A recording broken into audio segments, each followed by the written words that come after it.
الحكيم أما بعد قال الله تعالى في القرآن العظيم والفرقان المجيد بعد أعوذ بالله من الشيطان الرجيم بسم الله الرحمن الرحيم أطيعوا الله وأطيعوا رسوله إن كنتم مؤمنين صدق الله العليم.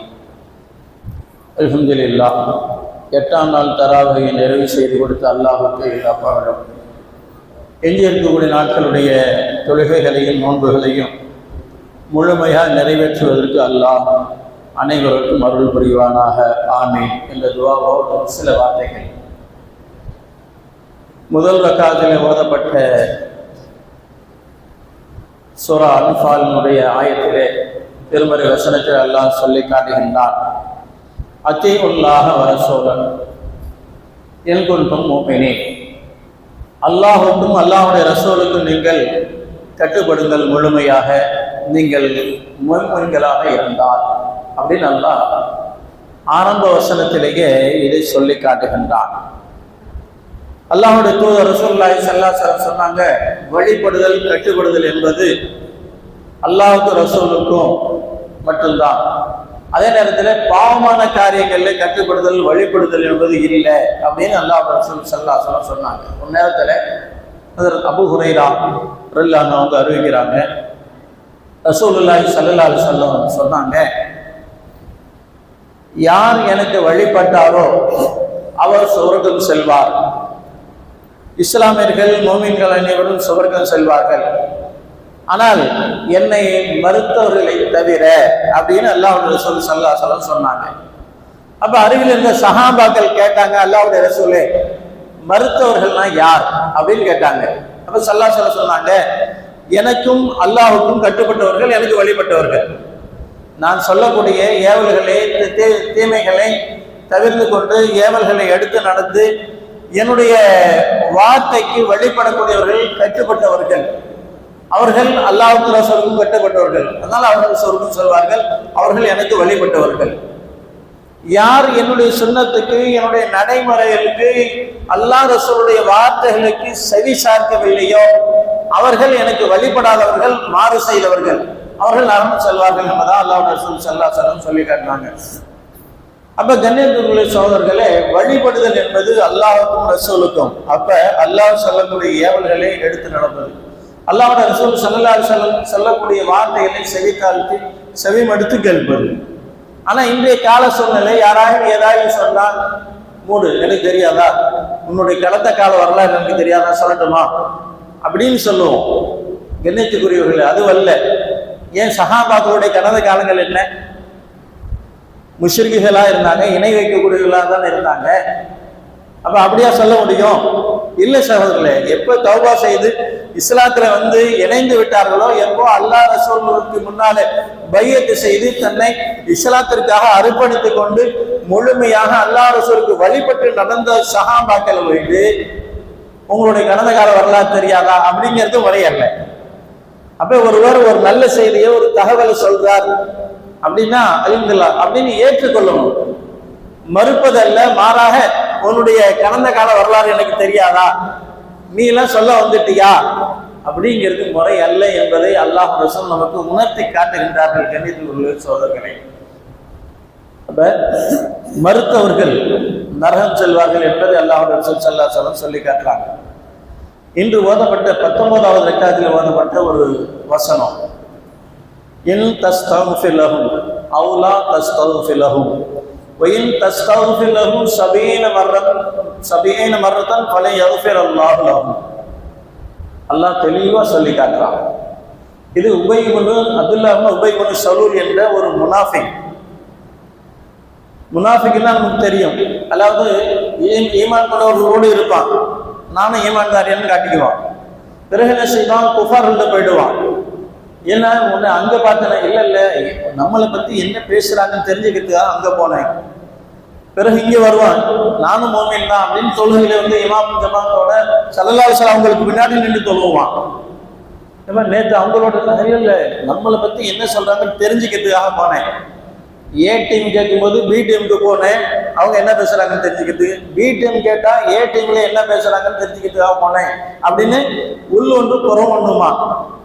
இதுலயும் இல்லை அதுலயும் இல்லை. லா இலாஹா இல்லல்லாஹ் ஈமான்லையும் இல்லை, குஃப்ர்லையும் இல்லை. இப்ப இவர்களுடைய நிலை என்ன அல்லாஹ் தெளிவுபடுத்துகின்றான். இப்ப இப்படியான இந்த மனிதர் இறந்து போயிட்டான். உபை இப்னு சலூல் என்ற இந்த மனிதன் இறந்து போயிட்டான்.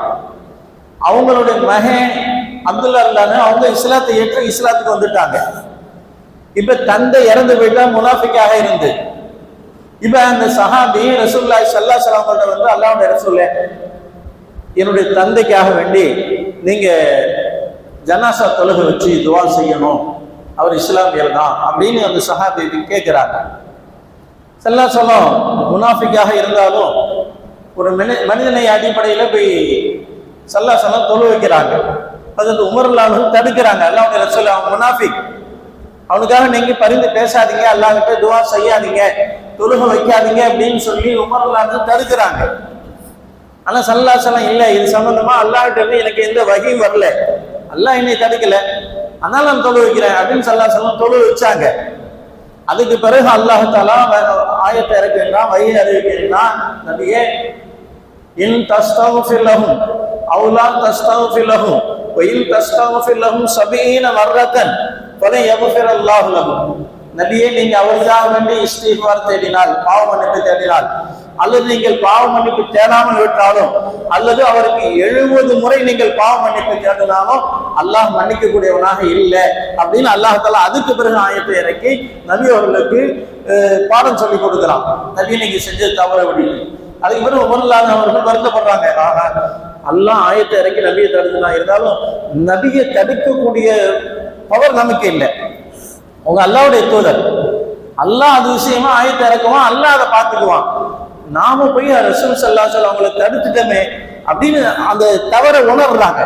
ஆனா இன்னைக்கு சகோதரர்களை கண்ணியத்துக்கு நாம தவறாவே உணர்வதில்லை. ஏன் அவர் மட்டும்தான் பேசணுமா, ஏன் அவர் சொல்ல நான் கேட்டுக்கணுமா அப்படிங்கிற நிலையில நம்முடைய இயல்பான வாழ்க்கை போய்கிட்டு இருக்கு சகோதரர்களே. இதுவல்ல மார்க்கம்.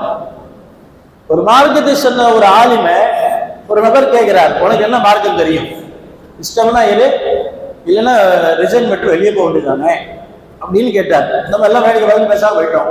அவரு ஏங்க அப்படி கேட்டீங்க, ஒரு மார்க்கத்தை கற்றறிந்தவர், அல்லாஹ்வுடைய இறை வேதத்தை சுமந்திருக்கக்கூடியவர், நம்மை நம்பி, நம்முடைய ஜமாத்தை நம்பி, நம்ம ஊரை நம்பி, நமக்காக மனைவி மக்களை விட்டு துவா செய்கிறார், அழுது இப்படிப்பட்ட ஒரு நபரை கேட்கிறீங்களே அப்படின்னு கேட்கறதுல குறிப்பிட்ட சபையில யாரும் இல்லை. நினைத்து பாருங்க, உங்களை எழுப்பிதான் நாங்க வந்திருக்கோம், உங்க ஜமாத் எழுப்பிதான் நாங்க வந்திருக்கிறோம். ஒரு இழிவான வார்த்தை வந்து சொல்லும்போது ஏன்னு கேட்க இல்லை. கண்ணியத்திற்குரிய இதுவல்ல நடைமுறை. நபியவர்கள் இப்படி கற்றுக் கொடுக்கல, இது நபியுடைய குணமும் இல்லை, நற்குணமும் அல்ல. கொஞ்சம் சிந்தித்து பாருங்க. மாற்றமான கருத்தை யாரும் சொல்லலை.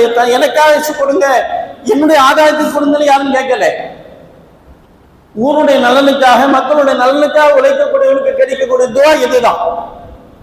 இதனால்தான் முன்னேற்றம் இல்லாம போகுது, நம்முடைய வாழ்க்கையில பறக்கத்து இல்லாம போகுது. சகோதரர்களை கொஞ்சம் சிந்திச்சு பாருங்க, கொஞ்சம் சற்று நிதானத்தோடு நடுநிலையோடு சிந்தித்து பாருங்க.